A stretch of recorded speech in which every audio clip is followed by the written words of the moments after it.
We did what we had to do to win.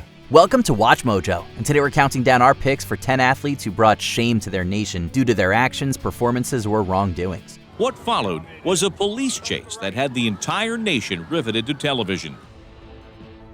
Diego Maradona, Argentina. There's no denying the impact that Diego Maradona had on the sport of football, especially in his home of Argentina.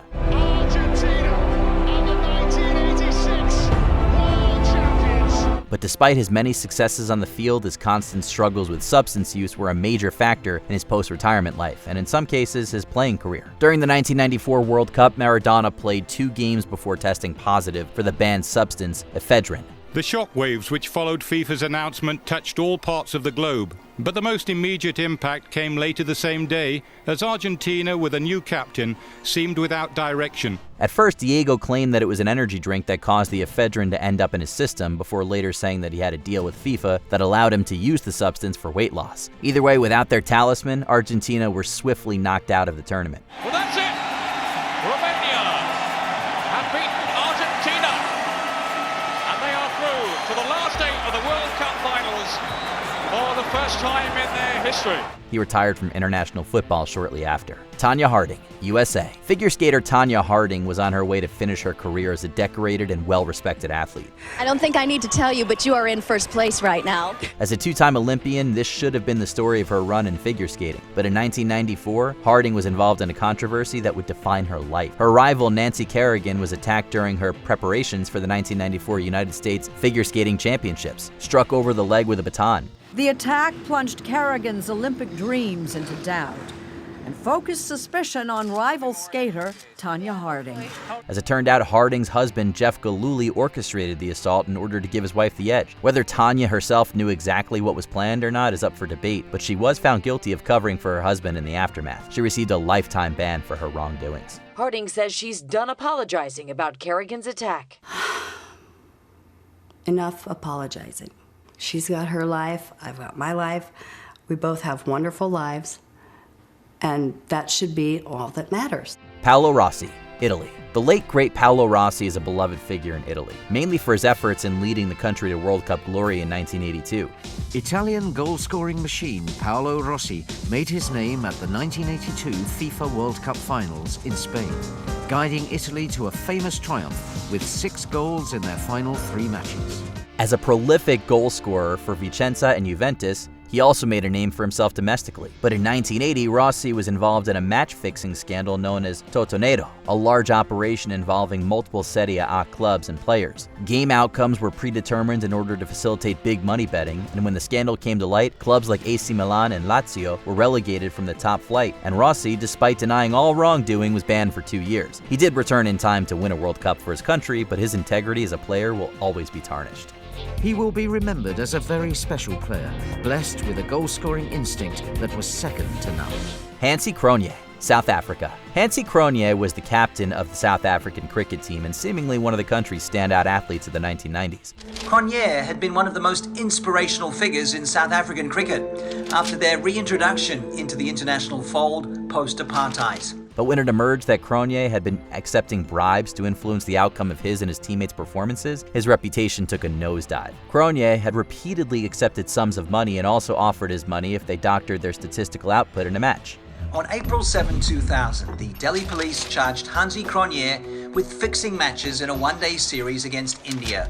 He denied all wrongdoing when confronted, but eventually he received a lifetime ban from the sport. He died in a plane crash at the age of just 32. Despite this, he was still voted by the general public to be the 11th greatest South African of all time on a national television show, despite being regarded as a disgraced athlete. It's a very difficult subject to talk about because there's still those that love him and adore him, and there's those that are extremely upset with what he did. But I think it's time to forgive and move on. Sun Yang, China. As a 3-time Olympic gold medalist and the first male swimmer to win Olympic and World Championship gold at every distance between 200 meters and 1500 meters, there's a good argument to be made that Sun Yang is the greatest freestyle swimmer of all time. In 2012, Sun Yang was on the path of sporting greatness. At the Olympics in London, he would become the first Chinese man ever to win gold in the pool. But the public's perception of him took a major U-turn. In 2014, he tested positive for the banner substance, trimetazidine. Then in 2018, upon giving a blood sample during a random drug test, he refused to cooperate further, accusing the testing team of not having proper credentials. He and his entourage supposedly tried to intimidate the officials before then smashing the vials containing his blood. All of a sudden, the world got a better look at the man behind the athlete, and people were not impressed. It was not for the athlete to decide alone that an anti-doping test shall be invalidated and the sample containers destroyed. Ben Johnson, Canada. Ben Johnson was a superstar runner in every sense, seen as the fastest man alive during his peak season in 1988, where he broke his own 100-meter record with an astonishing 9.79 seconds. Ben Johnson, fastest man alive, fastest ever. For Canadians, a classic where were you moment. However, his moment in the sun would not last long, as it was revealed that he had tested positive for the performance-enhancing drug stanozolol. He later also admitted that his original world record set in 1987 was also helped by steroid use. Urine sample of Ben Johnson was found to contain the metabolites of a banned substance, namely stanozolol. Stanozolol, the name of that infamous drug, haunts still.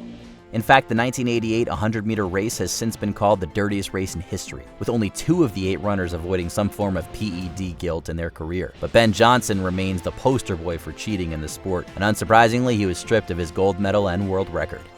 It was necessary at the time. I didn't have any second opinion. I was a young boy. And that's it. Then, I win the gold medal and I lost it. So that's life. Lance Armstrong, USA. Lance Armstrong was a hero to so many for so many years, becoming an icon of athletics due to his dominance in cycling. He went from survivor to victor in what was called at the time one of the most unbelievable comebacks in sports history. Armstrong wins the Tour de France. For 7 straight years, he dominated arguably the hardest sporting event in the world. He won the Tour de France, a record 7 times in a row. He survived cancer during the peak of his athletic career and raised hundreds of millions of dollars for cancer research. And whenever the question of doping was put to him, he would always vehemently deny it. We did what we had to do to win. Armstrong was a model athlete, or so he thought. As it turned out, he was a good liar. Armstrong had been doping for the majority of his career, shocking the world with a very blunt confession that called his entire life's work and the legitimacy of drug testing and cycling generally into question. But I wouldn't change a thing. I've said that 3 times, and I'll say it again. I would not change a thing. Oscar Pistorius, South Africa. Oscar Pistorius was a 6-time Paralympic gold medalist and often referred to as the fastest man alive with no legs. His place on South Africa's track team is the culmination of a difficult and at times controversial quest to become the first amputee track athlete to ever compete at an Olympics. He eventually became the first person with a double amputation to compete in the Summer Olympics, and at this time he achieved crossover success, becoming an inspiration to athletes with a wide variety of disabilities. However, this all changed when he was convicted of the murder of his girlfriend, Riva Steenkamp, shooting her 4 times through a locked bathroom door. The verdict was unanimous and unexpected. South Africa's Supreme Court calling Pistorius' original jail sentence inappropriate and raising it. Oscar maintained that he believed that she was an intruder, but most people were not convinced. Pistorius was widely believed to have murdered her in a fit of rage, although he was released from prison after serving just 8.5 years on a murder charge.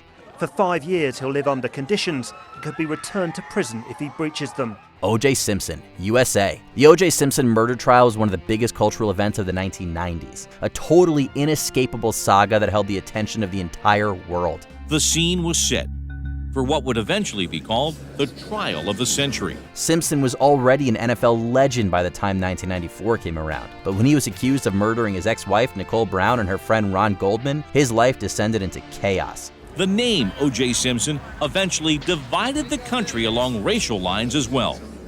Many blacks proclaimed his innocence, while whites were far more skeptical. Not only did he lead the police on a car chase that 95 million people tuned in to watch live, but when he was brought to trial, the 8 months that followed were more widely discussed and followed than any sporting event that year. Simpson was eventually declared not guilty, but public skepticism was overwhelming. His reputation never recovered, even after his death in 2024. But in the end, at least publicly, O.J. Simpson felt content about his place in the world. Before we unveil our top pick, here are a few dishonorable mentions. Maria Sharapova, Russia. I did fail the test, and I take full responsibility for it. Pete Rose, USA. Why would you, the cardinal rule of no betting? I don't know. I was stupid. I made mistakes. Ryan Lochte, USA.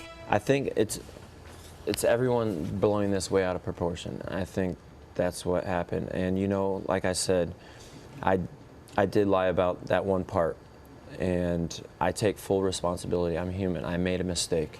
Tiger Woods, USA. I owe a lot of people an apology. I hurt a lot of people, not just my wife, my friends, my colleagues, the public, kids who looked up to me. There were a lot of people that thought I was a different person. Michael Vick, USA. There's nothing you can do, Jim. Best thing for me that ever happened to me in my life was me getting shipped off to Kansas, man.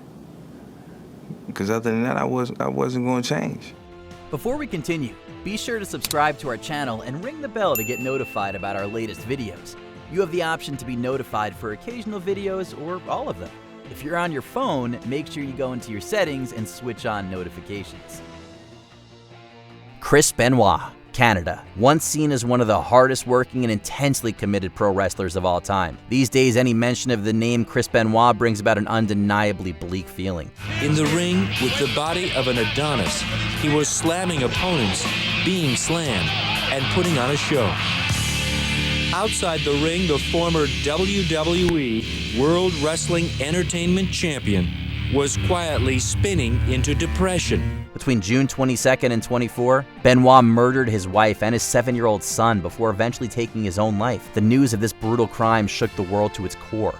You didn't want to believe it. Can't believe it. Can't be true. But it was. What could drive a man to such horrific acts? Well, the murder certainly shone a light on the dangers of CTE and general trauma to the head, with reports that his brain resembled that of an 85-year-old Alzheimer's patient due to all of the hits he took in the ring over the years. Either way, Benoit's legacy remains in tatters, and it's not hard to understand why. It's too late for my son.